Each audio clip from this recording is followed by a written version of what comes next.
She found the legal document on a Thursday. 4 pages. Her home. The house she had lived in for 45 years. The house where she had raised 3 children, buried a husband, and kept every single promise she had ever made. Reduced to a line item called the Sycamore Creek Road property. Her own son's signature at the bottom. Her hand was shaking when she read it. Not from weakness, from the weight of finally understanding. She had given everything, her savings, her time, her silence, her whole life. And this was what it had built. A transaction, a document, a mother who had never been loved, just used. And now, at 74, she had to decide. Would she disappear quietly, or finally begin to live? The coffee had gone cold again. Dorothy Calloway sat at the kitchen table of the house on Sycamore Creek Road, her hands wrapped around a ceramic mug that had long since stopped offering warmth. Outside, the Tennessee morning was doing what October mornings do in the Cumberland Plateau, burning off a slow, silver fog that clung to the ridgeline like it had nowhere else to be. The oak trees in the backyard had begun to turn, their leaves cycling through amber and rust and a deep, stubborn red that Dorothy had always loved. She was 74 years old, and she was completely alone. It wasn't a new feeling. Raymond had been gone for 5 years now. A heart attack in March of 2020, right when the whole world was shutting down, which meant that even the funeral had been a quiet, abbreviated thing. Just the 3 kids and their families, standing 6 feet apart in the Millbrook Baptist churchyard, while Pastor Hensley read from Psalms. Dorothy had stood at the gravesite in her black wool coat and felt the ground shifting beneath her feet in a way that had nothing to do with the Tennessee clay. After Raymond, she had expected the children to draw closer. That was the natural order of things, wasn't it? Grief pulling families together, loss reminding people of what truly mattered. She had waited for that closeness the way she had waited for many things in her life. With patience, with quiet faith, with the particular stillness of a woman who had learned early that good things required endurance. She was still waiting. Dorothy set down her cold coffee and looked around the kitchen. It was a good kitchen. She had always kept it that way. The counters were clean white tile, the curtains yellow gingham that she'd sewn herself back in 1987 when Sandra was 9 and had declared yellow her favorite color. The refrigerator was covered in photographs held up by magnets from places she'd never been. The Grand Canyon, Niagara Falls, a lobster shack in Maine. The photos were of her grandchildren at various ages. Gap-toothed school pictures, beach vacations, Christmas mornings. Beautiful children she saw twice a year if she was lucky. She had 3 children. Michael was 50 now, living in Nashville with his second wife, Kristen, and running a commercial real estate company that he'd built from nothing.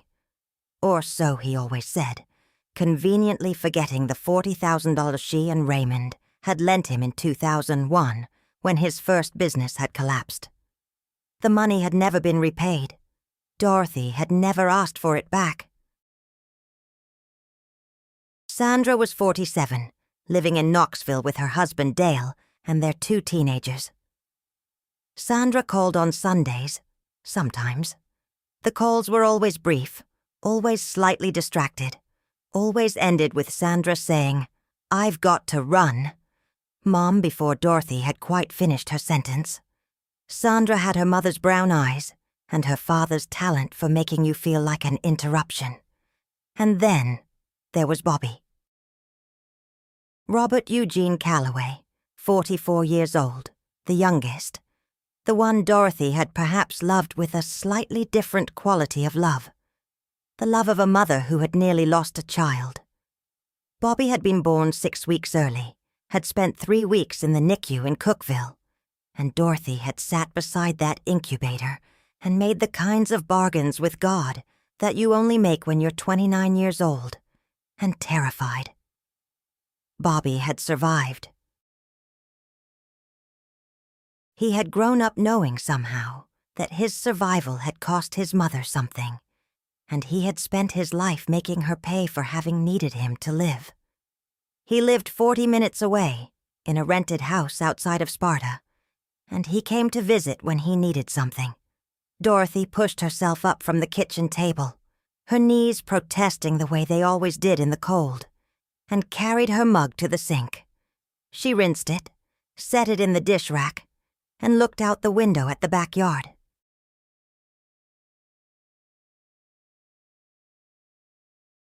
The bird feeder needed refilling. She had been meaning to do it for 3 days. The house was 1,800 square feet of memory. She and Raymond had bought it in 1979, the year Michael was 4, and Sandra was still in diapers. They had paid $52,000 for it, which had felt like an enormous sum. Raymond had worked at the feed and hardware store on Main Street for 31 years. Dorothy had worked as a school secretary at Millbrook Elementary for 23 years, then taken early retirement when Raymond's health started to turn. They had not been wealthy people, but they had been careful people, saving people, people who paid their bills on time and put a little aside every month and believed that security was something you built with your hands over decades. The house was paid off. Raymond's small life insurance policy had covered the funeral and left Dorothy with a modest cushion. She received Social Security, $1,240 a month, and a small pension from the school district. She was not rich, but she was not desperate. Not yet. She was still looking out the window when her phone buzzed on the counter. She picked it up and saw Michael's name on the screen. Her heart did the small, involuntary thing it always did when one of her children called. A quick lift, a warmth, an old and stubborn hope. "Good morning, sweetheart," she said. "Hey, Mom." Michael's voice was the voice of a busy man. It always was. "Got a minute?" "Of course." She carried the phone to the kitchen table and sat back down. "How are you? How's Kristen?" "Good, good." "Listen, Mom, I'm actually calling about something kind of important. Kristen and I were talking and, well, you know that property values in that area have really gone up since they put in the new highway exit." Dorothy felt something shift in her chest. A small, quiet shift, like a drawer that had always stuck suddenly sliding open. "I know," she said carefully. "I had a buddy of mine. He does residential appraisals. I asked him to take a look at what houses on your road are selling for." A pause. "Mom, you're sitting on close to $340,000 and nearly burned off. The oaks were brilliant in the new sunlight." "That's interesting," Dorothy said. "More than interesting. Look, I've been thinking about this for a while, and I really think it might be time to start having a conversation about what makes sense for you, long term. Rattling around in that big house by yourself. It's a lot of maintenance, Mom. It's a lot of yard. I manage fine. I know you do. I know. But Kristen and I have been looking at this senior living community outside of Franklin. It's really beautiful, Mom. You'd love it. And the buy-in is... Michael. Her voice was quiet and even. "What is the buy-in?" Another pause. $180,000. Dorothy sat very still. "And obviously," Michael continued, his voice moving faster now, "the rest of the equity from the house, after fees and everything, that would need to be managed carefully. I've actually been talking to a financial advisor about setting up a family trust structure that would..." "Let me call you back, sweetheart," Dorothy said. "Mom, I'll call you back." She set the phone down on the table. Outside, a red-tailed hawk landed on the fence post at the edge of the yard and sat there, perfectly still, watching something in the tall grass that Dorothy couldn't see.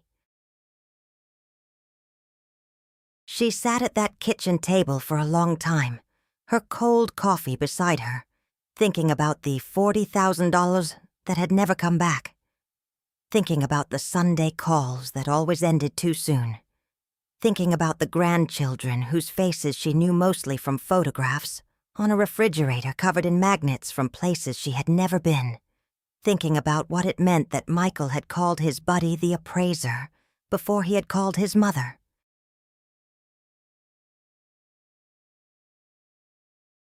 To understand how Dorothy Calloway had arrived at 74 years old, on Sycamore Creek Road, with cold coffee and a phone that never rang enough, you had to understand what her life had actually been.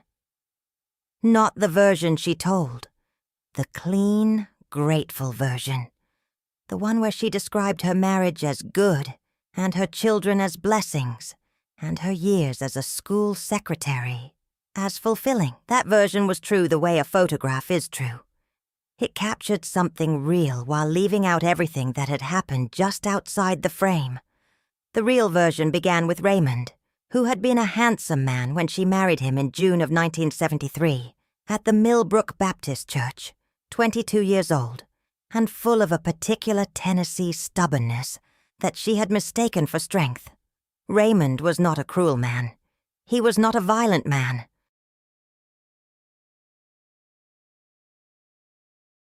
He was something harder to name. A man who had grown up watching his own father sit at the head of a table and be served, and who had absorbed this as the natural order of things without ever examining it. Dorothy had cooked every meal in that house for 37 years of marriage.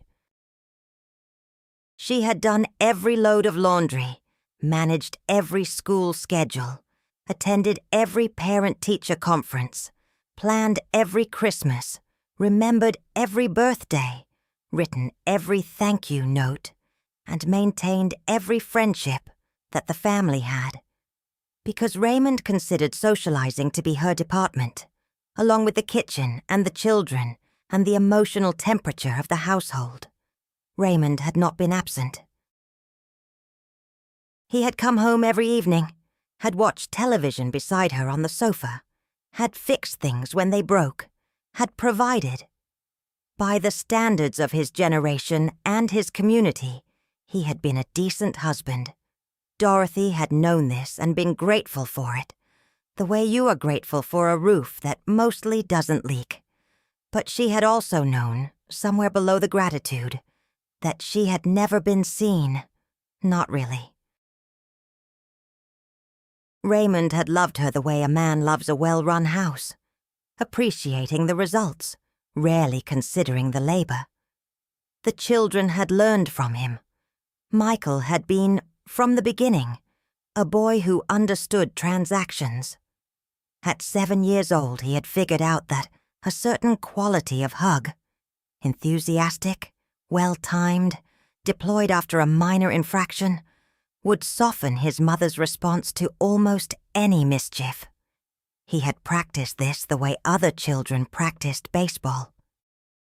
By the time he was a teenager, he was fluent in a language of performed affection that Dorothy had recognized, somewhere in her heart, as performance, and had loved him anyway, because that was what mothers did.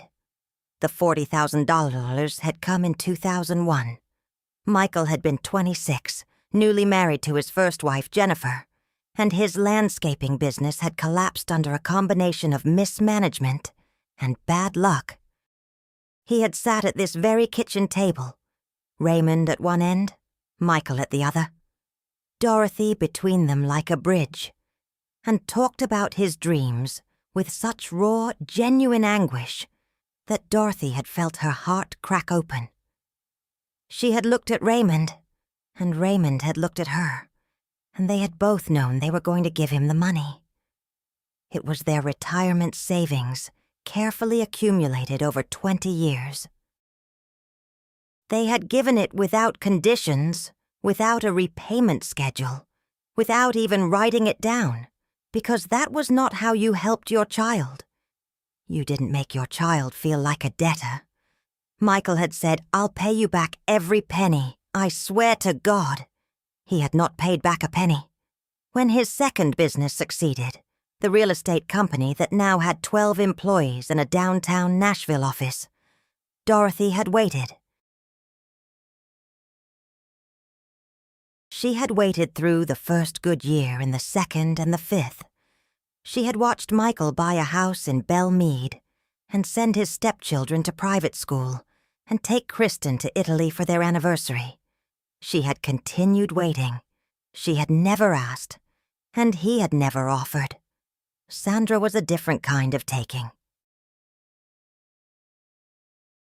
Sandra's was the taking of a person who had decided early that the world, and specifically her mother, owed her a response to every emotional weather system that passed through her life. Dorothy had been Sandra's therapist, confessor, crisis line, and emotional support animal for 47 years.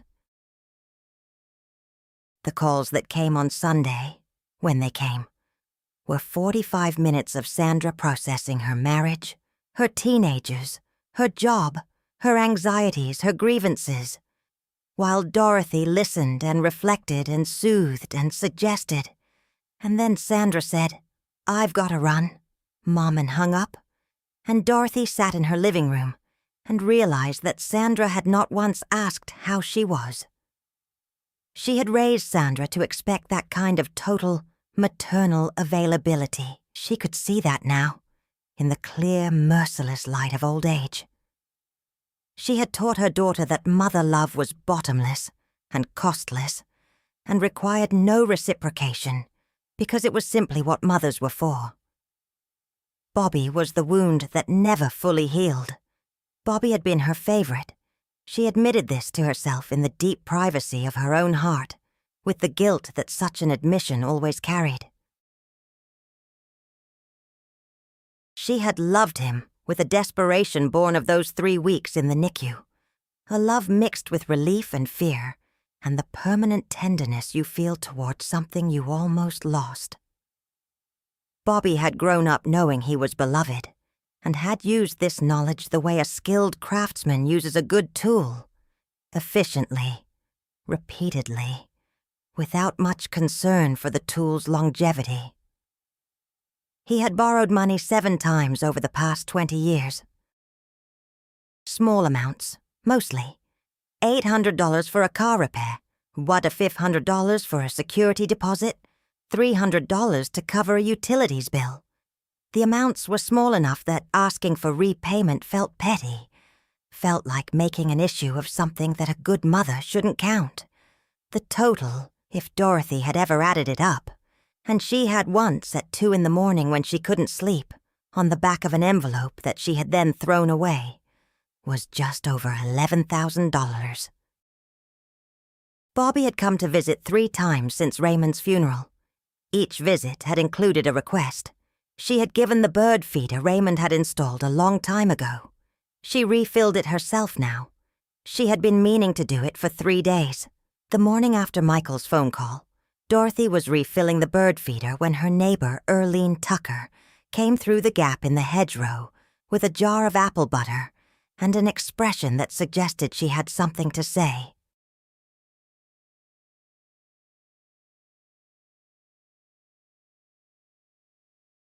Earlene was 71, a retired nurse from Cookeville Regional, and had been Dorothy's closest neighbor and truest friend for 26 years. She was a small woman with close-cropped white hair and the particular directness of someone who had spent decades delivering difficult news in hospital rooms. "I saw Michael's car in your driveway last Sunday," Earlene said, setting the apple butter on the porch rail. "He didn't come Sunday. He called." "Ah." Earlene studied Dorothy's face. "Was it a good call?" Dorothy finished filling the bird feeder and hooked it back on the shepherd's crook. A chickadee landed on the fence post and waited with the patience of a creature that understood something about persistence. "He wants me to sell the house," Dorothy said. "There's a senior community outside of Franklin he thinks I should move into." Erlene was quiet for a moment.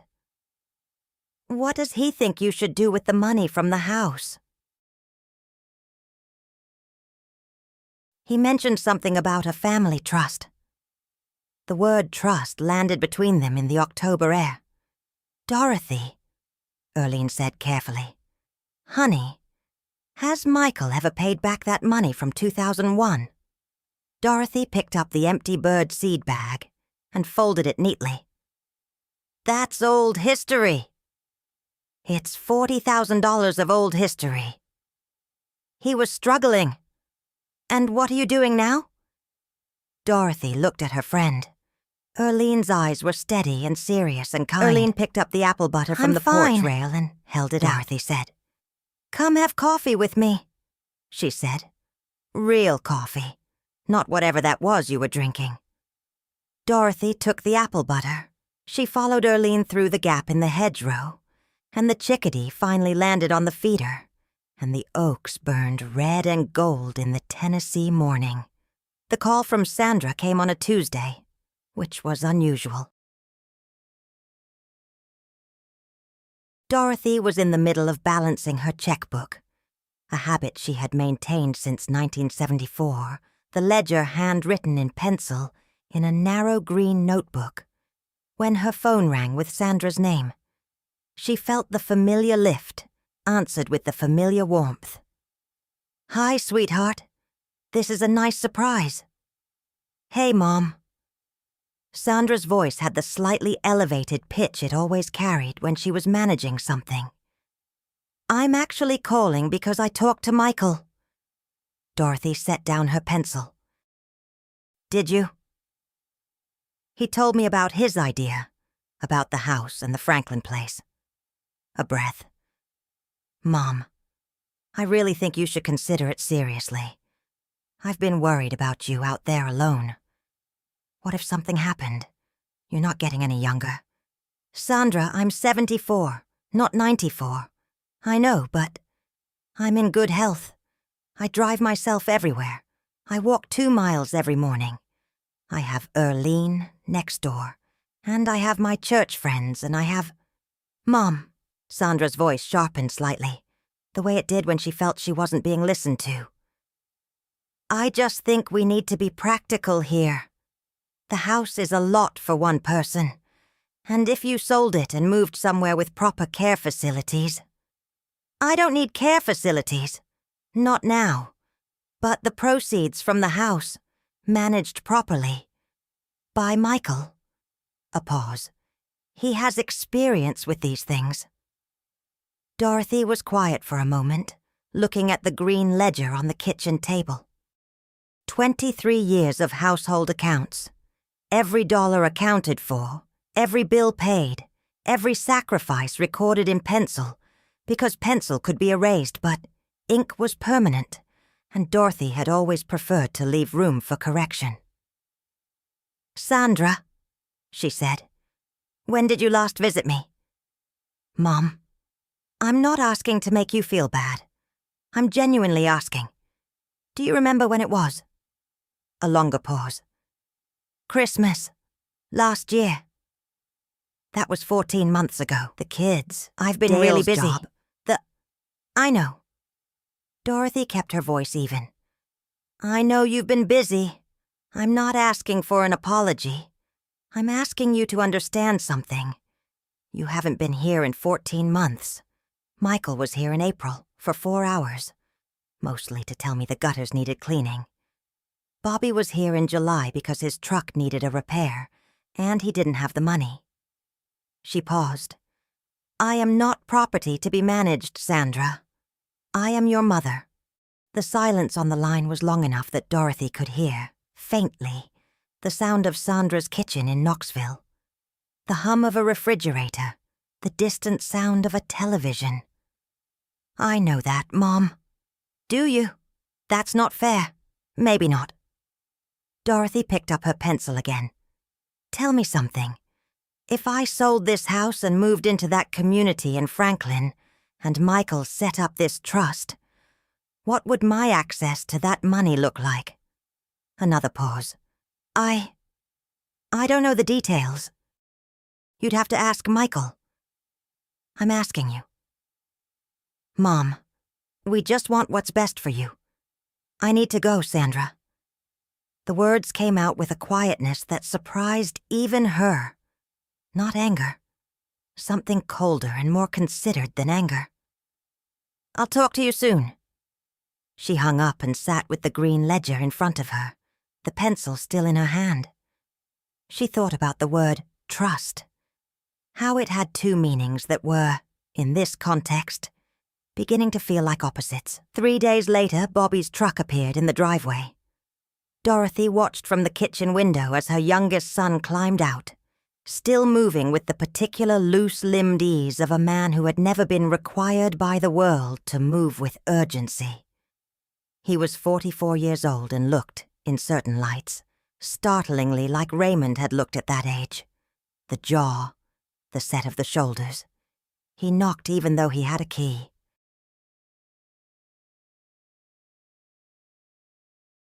He always knocked now, as if the gesture of asking permission compensated for something. Hey, Mama. He came in and hugged her, and it was a good hug, genuine and warm, and Dorothy felt the old tenderness rise up in her chest, like water finding its level. Sit down, she said. You hungry? I'm good. He sat at the kitchen table, Raymond's chair, though he'd never known that she thought of it that way, and folded his hands on the table. I talked to Michael and Sandra. I figured you might. They're worried about you, Mama. I know they are. The house is a lot. Bobby. She sat across from him, the same seat she'd been sitting in all morning. How much?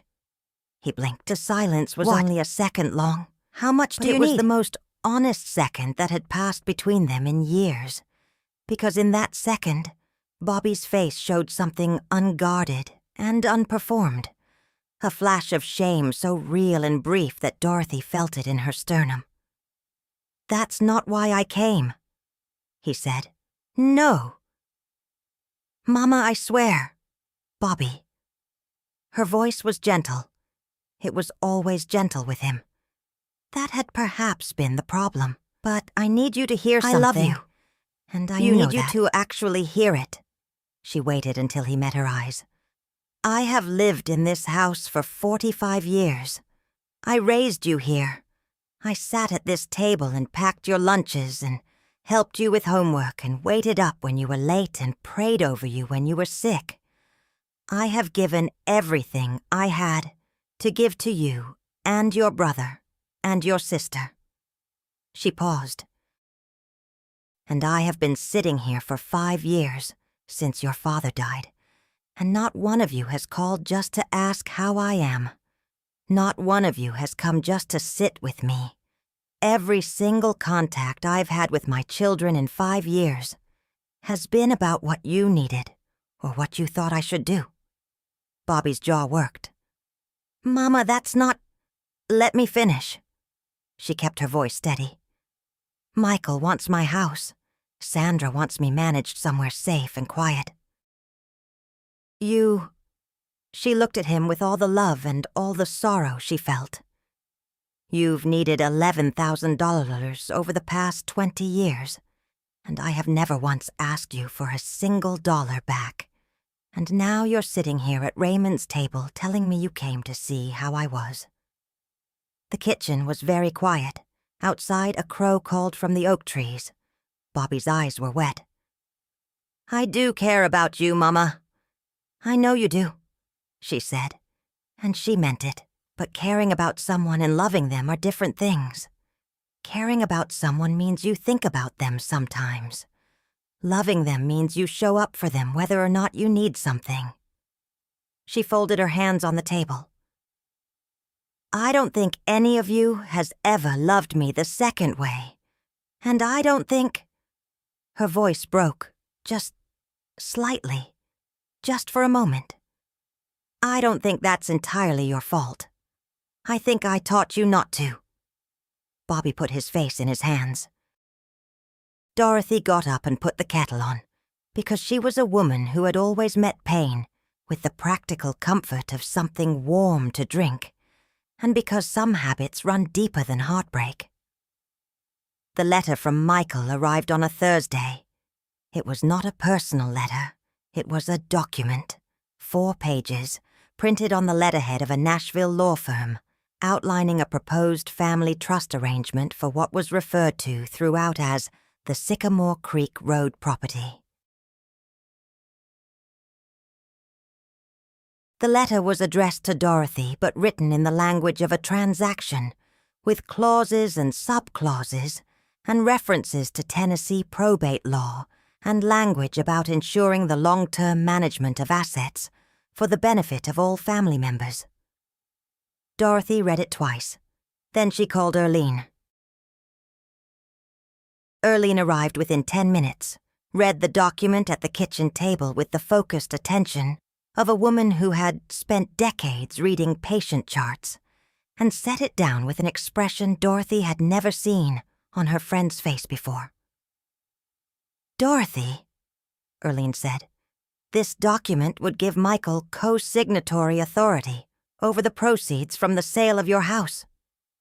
I understand that. You would need his approval to access your own money. I understand that too." Erlene was quiet for a moment. "Have you talked to a lawyer?" "Not yet. You need to talk to a lawyer. Today, if possible." Erlene pulled out her own phone. "I have a number. Vivian Marsh. She has an office in Cookville. She does elder law. She's very good. I've sent 3 patients to her over the years."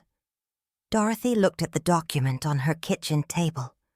4 pages of legal language wrapping around the house she had lived in for 45 years, like a hand closing around something. "He's my son," she said. "He is," Erlene agreed, her voice careful and steady. "And this is your home, and your money, and your life." Dorothy nodded slowly. She picked up the document and folded it. "Call Vivian Marsh." Vivian Marsh was 58 years old, with reading glasses she wore on a beaded chain, and the particular patience of someone who had heard many difficult stories and understood that the telling of them was itself a form of courage. She met Dorothy the following Monday morning in her office on Walnut Street, in Cookville, a room lined with law books and a window that looked out onto a parking lot full of October leaves. Dorothy told her everything. She told it without drama, in the same quiet, even voice she used for most things. The $40,000, the Sunday calls, the visits that only came with requests, the legal document with its language about long-term asset management. She told it the way a person tells a story they have been carrying alone for a long time and are finally setting down. Vivian listened without interruption. When Dorothy finished, she took off her reading glasses and set them on the desk. "First," she said, "I want to be very clear with you. You are under no legal obligation to sign any document giving any other person co-authority over your finances. None. This house is yours. These decisions are yours." Dorothy exhaled something she had been holding for weeks. "I know that intellectually. I needed to hear it from someone who knows the law. Second," Vivian leaned forward slightly, "I want to ask you something, and I want you to think carefully before you answer. Is there any part of you that wants to give your son that authority? Not because you feel pressured to, but because you genuinely believe it would be in your best interest?" Dorothy thought about it. She gave it the honest consideration it deserved. Then she said, "No." "Good. Then let's talk about what you actually want." What Dorothy actually wanted turned out to be a list she had been composing in her head, in one form or another, for the better part of 5 years without ever quite naming it as want. She wanted to stay in her house. She wanted control of her own money. She wanted to update her will, to reflect her actual wishes rather than the assumptions her children had been making. She wanted in some form or another to stop being managed. Vivian helped her do all of it. Over the course of 2 meetings and several phone calls, they established a durable power of attorney naming Earlene Tucker as Dorothy's agent in the event of incapacity, updated Dorothy's will, and drafted a letter to Michael's law firm, declining the proposed trust arrangement. The letter was 2 paragraphs long, and written in language that was polite and absolute. Michael called the day the letter arrived, Mom. His voice was different than it had been on the phone in October. The busy man efficiency was gone, replaced by something tighter. "I got this letter from a lawyer in Cookville." "I know. I sent it." "What is this? You hired a lawyer?" "I did." "Mom, I was trying to help you." "Michael." She was sitting in the living room, in the armchair by the window where she could see the oak trees. The leaves were mostly down now. I know you believe that. I think you've told yourself that story so many times that it feels completely true to you. She kept her voice even. "But I've been sitting here doing a lot of thinking, and I need to tell you something I've been afraid to say for a long time. Mom, you haven't been caring for me. You've been managing me. There's a difference." A pause. "You never paid back the money from 2001. You never visited sent me a without legal a document calling my home a property. And you did all of this while telling yourself, and me, and everyone, that you're a good son who cares about his mother." Her voice was steady and clear. "I am not angry with you, Michael. I think you learned to love me this way, and I think I taught you. But I am not signing anything. I am not selling my house, and I am not moving to a senior community in Franklin." The silence on the phone was long. "I don't understand why you're being like this," Michael finally said. "I know," Dorothy said quietly. "That's what worries me most.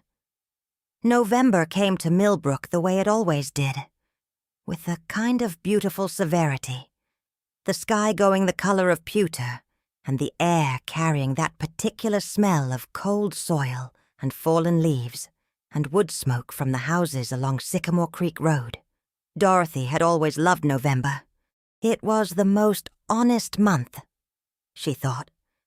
The trees stripped bare, everything exactly what it was. No ornament left to disguise the shape of things.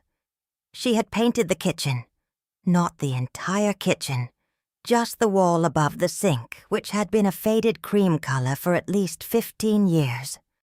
She painted it the pale sage green of the hills in early spring, a color she had admired in a magazine at Earlene's house, and had thought about for years without ever doing anything about, because the time had never seemed right, or the money, or some other reason she could no longer clearly remember. It had taken her a Saturday afternoon and cost her $28 for a quart of paint and a new brush. Standing back and looking at it, she felt something she hadn't felt in a very long time. The specific, quiet satisfaction of having done something entirely for herself. Earlene had come to see it and declared it perfect. They had eaten chicken soup together at the kitchen table. Dorothy's recipe. Raymond's mother's recipe, actually. Thickened with a handful of cornmeal the way they'd done in eastern Tennessee for generations. And talked until 9 o'clock, which was late for both of them. Have you heard from any of them?" Earlene asked. Bobby called. Dorothy wrapped her hands around her soup bowl. "He apologized. A real apology, I think. Not the kind where you say sorry, but mean please don't be upset at me. A real one. And I told him I accepted it, and that I loved him, and that I wanted to see him for Thanksgiving. Just dinner.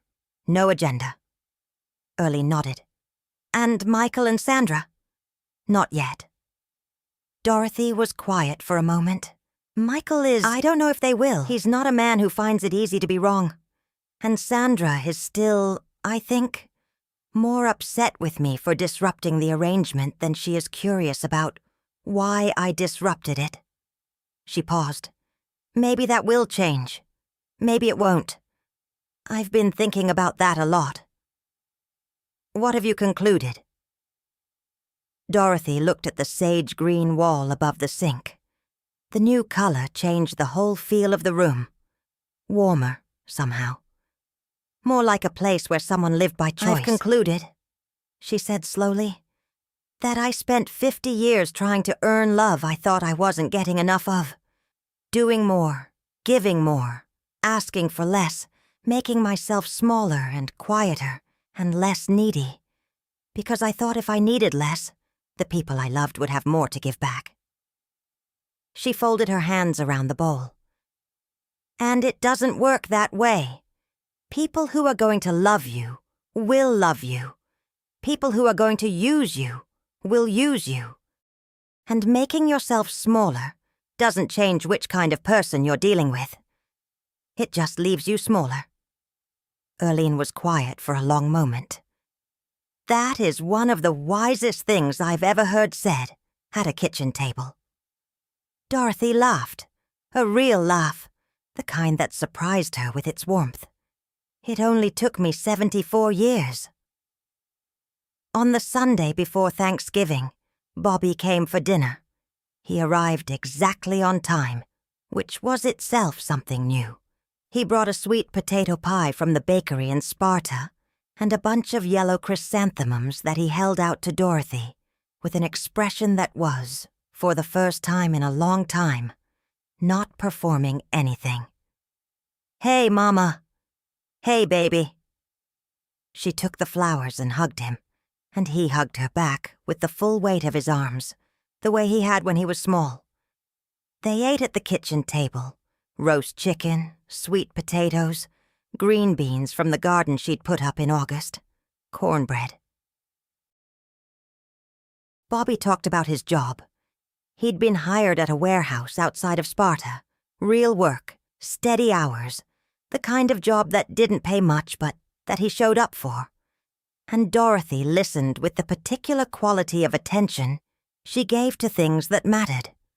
After dinner, they sat on the back porch in the cold, wrapped in blankets, looking at the dark yard and the stars over the Cumberland Ridge. The bird feeder was filled and quiet. An owl called somewhere in the tree line.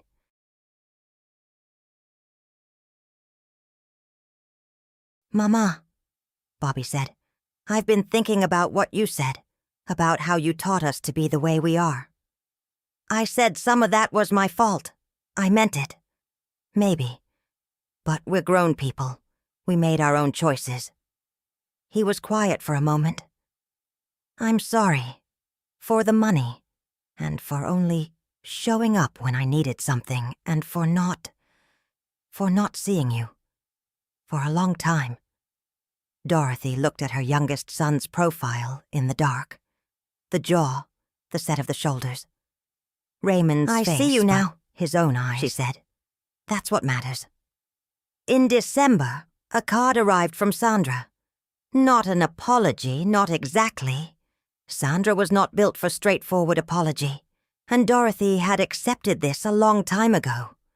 But it was a real card, handwritten rather than just signed, and it said, "Mom, I've been thinking about what you said. I don't fully understand it yet, but I'm trying to." Dorothy read it 3 times. Then she put it on the refrigerator, held up by a magnet shaped like the Grand Canyon, next to the photographs of her grandchildren. Michael did not call. Not in November, not in December. Dorothy thought about this sometimes, in the evenings, sitting in the armchair by the window with a book she wasn't really reading. She thought about the boy who had learned to hug her strategically at 7 years old, who had borrowed 40,000 $40,000 and never found his way back to the conversation, who had sent her a legal document about her own home and called it caring. She thought about what it cost a person to never be wrong. She thought about what it cost the people who loved them. She was sad about Michael. She would always be sad about Michael. But sadness and peace were not, she had learned, mutually exclusive. On the first day of January, Dorothy Calloway woke before sunrise and lay in the bed she had shared with Raymond for 37 years, listening to the deep quiet of Millbrook in winter. The cold pressed against the windows. Somewhere down the road, a dog barked once and went silent.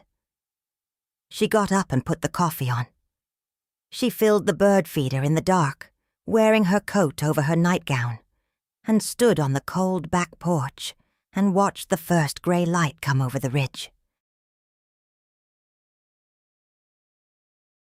The oak trees were bare and black against the brightening sky, their structure fully visible now. The strong central trunk, the reach of the main branches, the intricate network of smaller limbs that gave each tree its particular shape. She thought, I am 74 years old. I have painted my kitchen. I have a friend who comes through the hedgerow with apple butter. I have a son who is learning to show up, and a daughter who is trying to understand, and a grief about the third that I carry honestly and without pretending it isn't there. I have this house that I have paid for, with decades of labor and love, and the deed is in my name, and no one can take it from me. She thought, I have never been loved the way I wanted to be loved. That is true, and it is also not the whole story. She thought, I am still here. I am still capable of love in the cold morning light of this new year, becoming. The sun came up over the Cumberland Ridge and lit the bare oak trees gold, and the first chickadee landed on the feeder and began to eat, small and certain, and entirely itself. Dorothy Calloway went inside and poured her coffee, and sat at her kitchen table. Her kitchen table in her house, on her road. And for the first time in as long as she could remember, she did not wait for the phone to ring. She simply sat and drank her coffee while it was still warm, and watched the light move across her sage-green wall, and found that it was enough. It was, in fact, more than enough. It was a beginning,